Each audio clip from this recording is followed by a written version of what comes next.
नमस्कार। एक बार पुनः आप सभी का स्वागत है। पिछली कक्षा में हम पारिस्थितिकी तंत्र की उत्पादकता के बारे में पढ़ रहे थे। उत्पादकता के 3 प्रकार हैं: प्राथमिक उत्पादकता, द्वितीयक उत्पादकता और सकल उत्पादकता। जब हम सकल उत्पादकता पे चर्चा कर रहे थे तो हमने ये जाना था कि सकल उत्पादकता पारिस्थितिकी तंत्र की ऐसी जैविक ऊर्जा है जिसका उपभोग उपभोक्ता के द्वारा नहीं किया गया है। उसी के अंदर हमने एक चर्चा की थी कि जो सकल उत्पादकता है वो प्राथमिक उत्पादकों के बायोमास में वृद्धि का सूचक है। प्राथमिक उत्पादकता के जिस हिस्से का प्रयोग उपभोक्ता के द्वारा नहीं किया जाएगा वो उस पारिस्थितिकी तंत्र में शेष बचेगी। उससे उस पारिस्थितिकी तंत्र के बायोमास में वृद्धि होगी। ये बायोमास क्या है?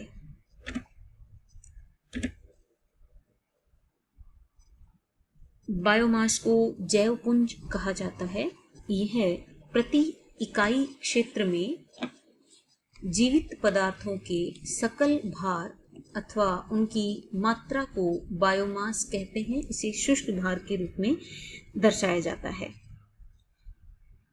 प्रति इकाई क्षेत्र में जीवित पदार्थ, पौधे, जंतु, सूक्ष्म जीव, वो सभी इसमें आते हैं।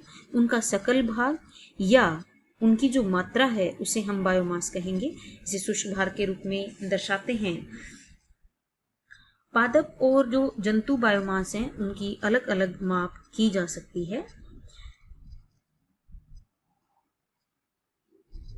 विटेक्स और वुडवेल दो भूगोलविद हुए हैं। उन्होंने समस्त भूतल के जो प्रमुख प्राकृतिक पारिस्थितिकी तंत्र हैं उनकी शुद्ध प्राथमिक उत्पादकता और पौधों के बायोमास को मापने का प्रयास किया था।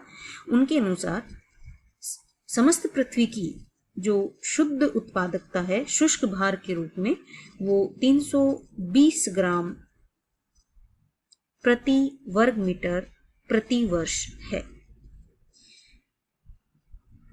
ये समस्त पृथ्वी की शुद्ध उत्पादकता मानी गई, लेकिन विश्व के विभिन्न भागों में शुद्ध उत्पादकता में अत्यधिक भिन्नता पाई जाती है, विषमता पाई जाती है। जैसे उष्णकटिबंधीय वर्षावन, दलदल, ज्वार नदमुख जो एस्चुरीज होती हैं वहां पे शुद्ध प्राथमिक उत्पादकता 2000 ग्राम प्रति वर्ग मीटर प्रति वर्ष है। इसके विपरीत जो अति रेगिस्तानी भाग हैं, शैली चट्टानी प्रदेश हैं, हिम आच्छादित प्रदेश हैं, वहां पे 3 ग्राम प्रति वर्ग मीटर प्रति वर्ष है। कितना डिफरेंस आ गया। एक तरफ प्रति वर्ष 2000 ग्राम प्रति वर्ग मीटर उत्पादकता आ रही है, दूसरी तरफ प्रति वर्ष 3 ग्राम प्रति वर्ग मीटर उत्पादकता आ रही है। तो काफी डिफरेंस है। जो रेगिस्तानी झाड़ियां होती हैं वहां पे 70 ग्राम, खुले सागरों में 125 ग्राम, और जो टुंड्रा प्रदेश हैं, अल्पाइन क्षेत्र हैं, वहां पे 140 ग्राम प्रति वर्ग मीटर प्रति वर्ष उत्पादकता है।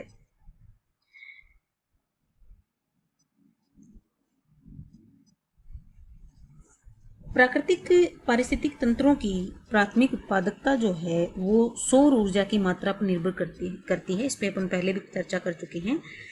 तो जो सौर विकिरण और प्राथमिक उत्पादकता होती है उनके बीच में धनात्मक सहसंबंध पाया जाता है। अर्थात सौर विकिरण जैसे जैसे बढ़ेगी वैसे वैसे प्राथमिक उत्पादकता भी बढ़ेगी, और सौरिक विकिरण की सूर्य ऊर्जा की उपलब्ध मात्रा जैसे जैसे घटेगी वैसे वैसे प्राथमिक उत्पादकता भी कम होती जाएगी। जैसे भूमध्य रेखा से हम जब ध्रुवों की ओर जाते हैं तो सौर विकिरण की मात्रा क्रमशः कम होती जा रही है। वैसे ही जैसे जैसे सौर विकिरण की मात्रा कम हो रही है वैसे वैसे ही जो भूमध्य रेखा से ध्रुवों की ओर प्राथमिक उत्पादकता है वो तेजी से कम होती जाती है। कुछ एक क्षेत्र ऐसे हैं जो अपवाद स्वरूप भी होते हैं। तो सौर्यिक विकिरण की उपलब्धता में जैसे पृथ्वी पे, धरातल पे विषमता पाई जाती है, उसके साथ साथ ही प्राथमिक उत्पादकता के वितरण में भी क्षेत्रीय विषमता पाई जाती है। बड़े स्तर पर अगर अपन देखें तो प्राथमिक उत्पादकता सागरीय क्षेत्रों की अपेक्षा स्थलीय क्षेत्रों में अधिक पाई जाती है। रीजन आप सब जानते ही हो, धरातल या जो स्थलीय भूभाग होता है उस पे अधिक मात्रा में हरे पेड़ पौधे पाए जाते हैं, जिससे उत्पादकता बढ़ जाती है। ओडम महोदय ने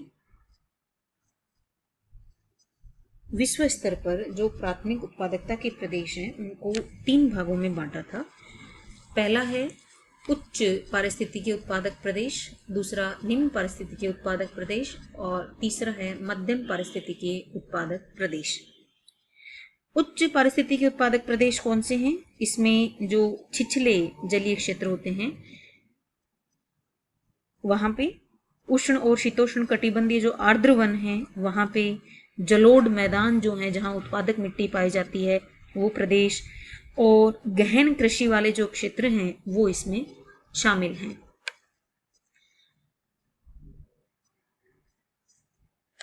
निम्न पारिस्थितिकी उत्पादक प्रदेशों में जो हिमाच्छादित आर्कटिक प्रदेश हैं